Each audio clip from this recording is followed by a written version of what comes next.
বাংলাদেশ ও যুক্তরাষ্ট্রের মধ্যকার বাণিজ্য সম্পর্ককে আরও জোরদার করতে যুক্তরাষ্ট্র থেকে পণ্য আমদানিতে শুল্ক ছাড় দেওয়ার বিষয়টি গুরুত্ব সহকারে বিবেচনা করছে সরকার। বর্তমানে যুক্তরাষ্ট্র থেকে আসা পণ্যে গড়ে 6% হারে শুল্ক আরোপ করা হলেও তা কমিয়ে আনার ব্যাপারে চিন্তা ভাবনা চলছে বলে বাণিজ্য মন্ত্রণালয় সূত্রে জানা গেছে। এমন উদ্যোগ মূলত ওয়াশিংটনের সঙ্গে আসন্ন তৃতীয় দফা বাণিজ্য আলোচনার প্রেক্ষাপটে নেওয়া হচ্ছে। তৃতীয় দফার আলোচনার আগে নানামুখী প্রস্তুতি নিচ্ছে বাণিজ্য মন্ত্রণালয়।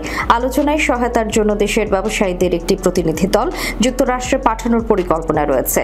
আগামী সপ্তাহের শেষ দিকে এই আলোচনা অনুষ্ঠিত হওয়ার সম্ভাবনা থাকলেও এখনো চূড়ান্ত তারিখ নির্ধারিত হয়নি। বাণিজ্য মন্ত্রণালয় সূত্রে জানা গেছে, যুক্তরাষ্ট্র থেকে গম, এলএনজি, উড়োজাহাজের যন্ত্রাংশ ও ভোজ্য তেলের মতো কিছু গুরুত্বপূর্ণ পণ্য আমদানি বাড়ানোর সিদ্ধান্ত নিয়েছে সরকার। এছাড়া বেসরকারিভাবে তুলা আমদানির সুযোগও তৈরি করা হচ্ছে। বাণিজ্য মন্ত্রণালয় সূত্র জানিয়েছে, আলোচনার সময় মার্কিন ব্র্যান্ড ও আমদানিকারকদের সঙ্গে বৈঠক করে সহযোগিতা চাইবেন দেশের ব্যবসায়ী প্রতিনিধিরা। পরে তাদের পরামর্শ নিয়ে সরকার নিজে দলের কৌশল নির্ধারণ করবে। এই উদ্দেশ্য একজন প্রবাসী সাবেক কূটনীতিকের সহযোগিতা চাওয়া হয়েছে, যিনি বর্তমানে যুক্তরাষ্ট্রে অবস্থান করছেন।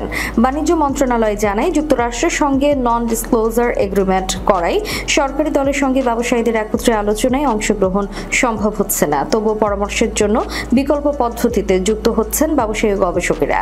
যুক্তরাষ্ট্রের সঙ্গে বাণিজ্য আলোচনা সফল করতে নানা কোম্পানির সঙ্গে বৈঠক করেছে বাণিজ্য মন্ত্রণালয়। সম্প্রতি ইউএস হুইট অ্যাসোসিয়েটস এর সঙ্গে অনলাইন বৈঠকে যুক্ত হন বাণিজ্য উপদেষ্টা। সংস্থাটি বিশ্বজুড়ে মার্কিন গম বিক্রিতে সহায়তা করে। বাংলাদেশ ইতিমধ্যে সিদ্ধান্ত নিয়েছে $20 থেকে $30 বেশি দামে হলেও যুক্তরাষ্ট্র থেকে গম কিনবে। একই সঙ্গে সেভরন ও এক্সিলারেট এনার্জির সঙ্গে বৈঠক হয়েছে।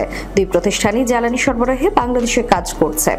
এলএনজি আমদানির ব্যাপারেও আলোচনা হয়েছে এক্সিলারেটের সঙ্গে।